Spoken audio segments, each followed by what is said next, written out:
इस कत्ल के मुकदमे में दोनों तरफ के वकीलों ने जो सबूत, जो गवाह और जिस तरह की ठोस दलीलें पेश की हैं, उसके लिए मैं दोनों वकीलों को मुबारकबाद देता हूं। पब्लिक प्रोसिक्यूटर ने बिल्कुल सही कहा कि मुल्जिमा संध्या के बीते हुए दिनों के दुख भरे वाकयात जानने के बाद किसी भी इंसान के दिल में दया और हमदर्दी पैदा हो सकती है, लेकिन इस दया और हमदर्दी का असर अदालत के फैसले पर नहीं पड़ना चाहिए।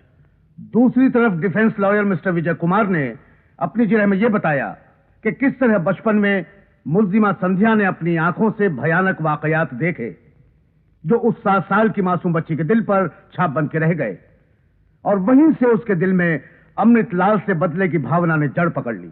इस लिहाज से पब्लिक प्रोसिक्यूटर की दलील फिर सही साबित होती है कि मुल्जिमा संध्या ने इस कत्ल का प्लान बचपन से बना के रखा था। लेकिन डॉक्टर ललिता की जांच और साइकियाट्रिस्ट की तशखीस से यह पता चलता है कि मुल्जिमा जहनी मरीज थी।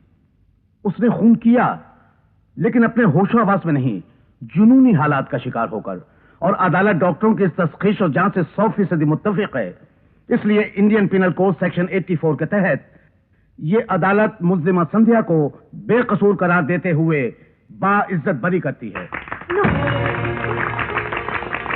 Defence lawyer mister Vijay Kumar को कानून की मदद करने और एक बेगुनाह को सजा से बचाने के बदले मैं जाती तौर पर मुबारकबाद देता हूं।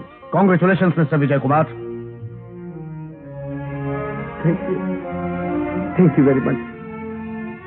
I am very much honored by your kind judgment, sir.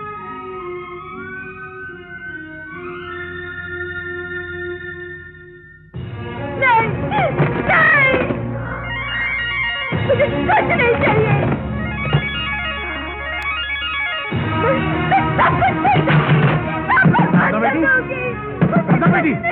अरे क्या पागल बना है? मुझे ये वकालत नहीं करनी है। चौधरी साहब, विजय बाबू ने साधना बहन को तलाक का ये नोटिस भेजा है। क्या? हाँ, और इस वक्त वो संध्या के साथ कृष्ण के मंदिर में शादी कर रहे हैं। डैडी, बेटी नहीं, मेरे जीते जी ये शादी कभी नहीं हो सकती।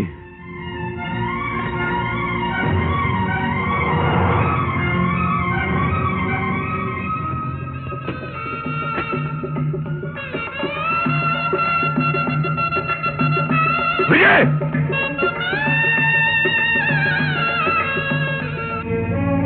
विजय, जाओ, मुझे तुमसे बात करनी है। मैं यहाँ से भी सुन सकता हूँ, फरमाइए क्या बात है? इस नोटिस के क्या मतलब है? मैं आपसे पूछ रही हूँ, इसके क्या मायने हैं? इसके यही मायने होते हैं कि मुझे तुम्हारे साथ जिंदगी गुजारना पसंद नहीं है। क्यों पसंद नहीं है? आखिर मैंने कौन सा गुनाह किया है? अपनी नौकरी से इस्तीफा देकर, अपनी जान से ज्यादा प्यारे डैडी को छोड़कर तुम्हारे साथ रहने को तैयार हूँ, लेकिन मेरी बेटी के साथ अन्याय करके तुम उस संध्या को जीवन का नया रास्ता दिखाना चाहते हो। जोश में ही सही, लेकिन बात आपने सोचकर कही है, बिल्कुल सही कही है कि संध्या को जीवन का नया रास्ता दिखाना मेरा फर्ज है। मैं आखिरी बार पूछता हूँ विजय, तुम साधना के साथ जिंदगी गुजारोगे या नहीं? नहीं नहीं नहीं, मैं गुलाम बनकर स्वर्ग में भी रहना नहीं चाहता, बल्कि इज्जत की जमीन का राजा बनकर नर्क में भी रह सकता हूँ। विजय बाबू, साधना बहन अपनी गलती मानती है, इनको अपनी गलती का एहसास है, इसके बाद भी आपका दूसरी शादी करना अन्याय है। कौन कहता है कि अपनी गलती का एहसास है? ऐसे कभी नहीं। जैसे अमृत टपक सकता है, लेकिन इसकी जबान से अपनी गलती के एहसास का शब्द कभी नहीं निकल सकता। जानते हो, जब मैंने इससे कहा कि दूसरों के सहारे जीना मुझे पसंद नहीं, मैं खुद अपने पैरों पर खड़ा होकर अपना घर बसाना चाहता हूं, तो जानते हो इसकी तरफ से क्या जवाब मिला मुझे? कि मैं उस कश्ती में क्यों सफर करूं जिसमें सुराख है। यह जवाब मिला मुझे। ये मैं तुमसे फिर पूछता हूँ विजय, तुम इस शादी को रोकते हो या नहीं? नहीं, मैं अपनी बेटी की जिंदगी को बर्बाद करने वाले को इतनी आसानी से नहीं छोड़ूंगा। खुद फांसी पे चढ़ जाऊंगा, मगर पहले उसे वाह वाह वाह, बहुत खूब। आज तक तो मैं यही समझता था कि चौधरी साहब शहर के मशहूर क्रिमिनल लॉयर हैं, लेकिन आज पता चला कि आप बजाते खुद भी क्रिमिनल हैं, खून भी कर सकते हैं। ठीक है, चलाइए गोली, मार दीजिए मेरा खून, पूरी कर लीजिए अपने दिल की हसरत। मैं इतना बेवकूफ नहीं हूं कि तुम्हें मारकर अपनी बेटी को विधवा कर दूं। मैं इस फसाद की जड़ को मिटा दूंगा, उस संध्या को मार डालूंगा जो मेरी बेटी का घर उजाड़ना चाहती है। चौधरी साहब, संध्या बुरी लड़की नहीं है, आप उसे गलत समझ रहे हैं। उसने कोई गुनाह नहीं किया। मैं किसी से कोई सफाई सुनना नहीं चाहता। संध्या, संध्या बाहर आ, वरना मजबूरन मुझे अंदर आना पड़ेगा। चौधरी साहब, आपको इतना कष्ट उठाने की जरूरत नहीं है। आप मेरी जान ही लेना चाहते हैं ना, ले लीजिए। लेकिन यहाँ जो शादी हो रही है वो मुझे अपनी आंखों से देख लेने दीजिए, फिर मुझे शौक से मार डालिएगा। चौधरी साहब, जो आप समझ रहे हैं वो गलत है। यहाँ जो शादी हो रही है वो आपके दामाद की और मेरी नहीं है। हाँ चौधरी साहब, इतना गिरा हुआ ख्याल कभी मेरे मन में आ ही नहीं सकता। जो मेरे मुकद्दर में लिखा था मैं उसे नहीं पा सकी, तो दूसरे का मुकद्दर अपने भाग्य में कैसे लिख सकती हूँ? इस दुनिया में औरत के लिए मौत से बढ़कर कोई सजा है तो उससे उसका सुहाग छीन लेना। मैं इस सजा का दुख झेल चुकी हूँ और भगवान न करे ये सजा किसी दूसरे औरत को मिले, और वो भी मेरे हाथों।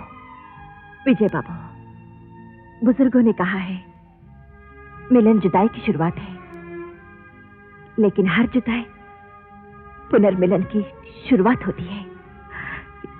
ये मैं कह रही हूँ। विजय बाबू, आपको भी किसी से मिलना है। संध्या? हाँ विजय बाबू, लेकिन अब आपको मेरी एक पहली और आखिरी ख्वाहिश पूरी करनी पड़ेगी। बोलो संध्या, मैं जरूर पूरी करूंगा। विजय बाबू, विजय बाबू, साधना को माफ कर दीजिए और मुझसे वादा कीजिए कि कभी मजाक में भी इसका दिल नहीं दुखाएंगे। इसे स्वीकार कर लीजिए। इसके बहते हुए आंसुओं की जुबान कह रही है कि इसको आपकी जरूरत है, ये आपके बगैर नहीं जी सकती। हाँ संध्या, मैंने तुम्हें गलत समझा, तुम्हारे पवित्र मन को ठेस पहुंचाई। मुझे माफ कर दो, मुझे माफ कर दो संध्या।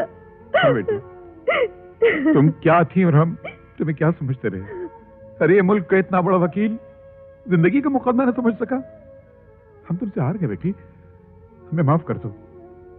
चलो बेटी, आज मेरी एक बेटी विदा होकर अपने पति के घर जा रही है तो दूसरी बेटी अपने बाप के घर जाएगी। चलो बेटी, अपने बाप के घर चलो। नहीं बाबूजी, इस दुनिया में प्यार और दोस्ती से बढ़कर भी एक चीज है, हमदर्दी। इंसान को तकलीफ में, दुख दर्द में हमदर्दी की जरूरत होती है। आज मैं अपने जैसे लाखों अनाथों की यही जरूरत पूरी करने जा रही हूँ। संध्या? हाँ विजय बाबू, संध्या चाहे कितनी ही खूबसूरत क्यों ना हो, उसे पश्चिम में डूबना ही पड़ता है।